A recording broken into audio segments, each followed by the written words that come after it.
Luto ako ng gulay aga pa.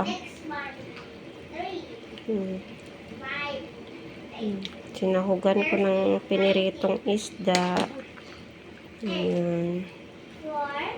Aking mauyod din na nag-aaral siya.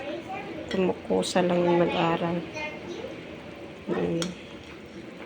Luto ako ng aming gulay for lunch kasi maulan, malamig ngayon. Kailangan natin ng mainit-init na sabaw. Po!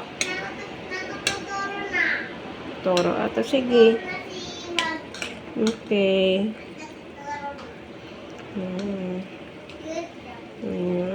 Patula, saluyot, alugbati, kalabasa, okra, at talong. Yan ang nilagay ko sa piniritong isda.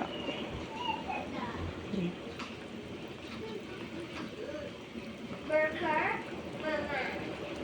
Burger or mama?